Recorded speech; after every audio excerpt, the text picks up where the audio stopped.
At yan, bali nandito pala tayo ngayon sa Tagaytay. Yan, bali meron tayong gagawin dito, Easy Ride 150N. Yan, bali ang gagawin natin dito is may modify tayo sa panggilid niya, tapos sa makina niya i-upgrade natin siya ng 160cc. Yan, tapos headworks na rin natin yung head niya na sa ganon mas maganda yung flow ng air and gas mixture.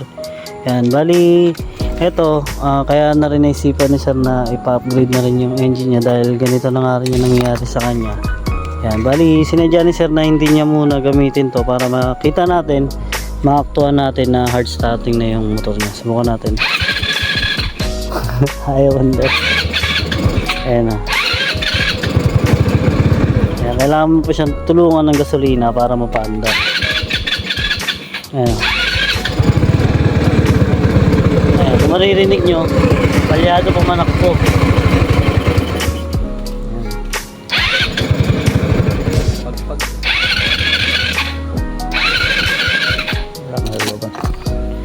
Yan yung gagawa natin ng paraan.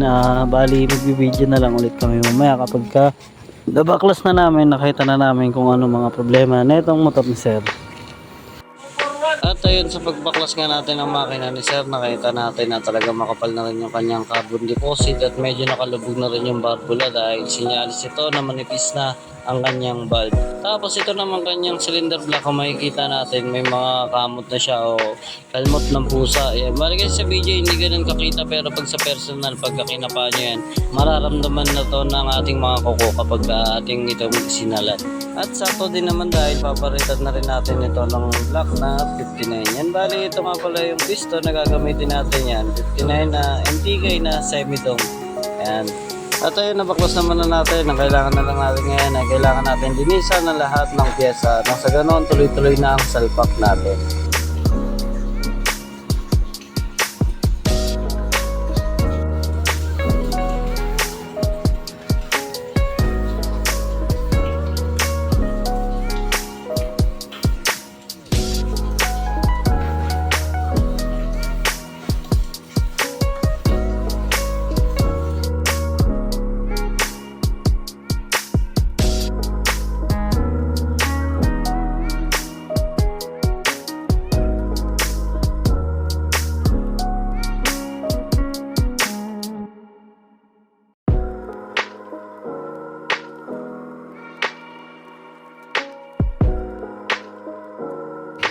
So yun, nabaklas na, bali yan, nalinisan na rin natin yung panggilid tsaka mga pyesa ng makina nandiyan.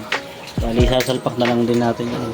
Ngayon, nung chinek ko tong carburetor nya, kung mapapansin natin, kung napanood natin kanina sa unahan ng video na ito, napaka hard starting nya. Ngayon, nung chinek natin tong carb, ito hindi ko ginalaw, nakita naman ito inireset nung binaklas natin. Ganito pagkakaayos ng hose nya. Nakikita nyo yung hose na yan, papunta dyan, biglang magkakaroon ng T-brush, tapos papunta dito. Ngayon, sa mga nakakaalam, alam nyo naman po siguro kung tama po pa pagkakalagay na itong hose na ito. Yan. Tapos nung chinek ko yung hangin, kung bakit, sabi nga ni sir, lapit-lapit lang ang pinupuntahan niya, isang araw kagad nagagastos niya dito sa carb na to. Nung chinek ko yung hangin niya, hindi ko ginagalaw yung hangin na ito. Bilangin natin, pasara. Sarado na kagad. Yun lang yung bukas ng hangin niya. Siguro mga 0.2 lang to, 0.2. Ganyan lang yung bukas ng hangin niya. Kaya sobrang lakas ng gasolina. Tapos nakaganito pa yung hose. Bali, i-aayos natin yung carb na to para maitono natin ng maayos. At isa pa pala sa dahilan, yung kanyang head is nakatukod na yung intake valve niya, kaya medyo mababa na yung kompresyon at nagiging cause na rin talaga ng hard starting. Yun lang yung mga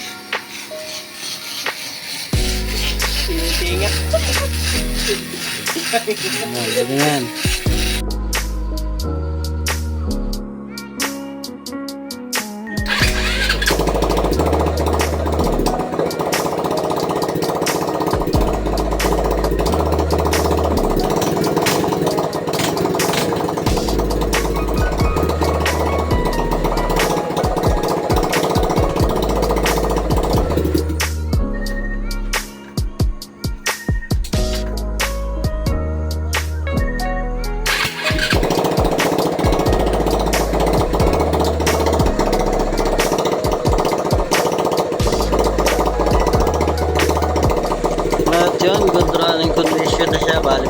na lang din natin lahat ng mga dapat i-fix na matesting na natin sa labas. At motono natin ang karburador nang sa ganon hindi ganon kumain ng malakas na gasolina. Itong 59 na Easy Ride 150 sir.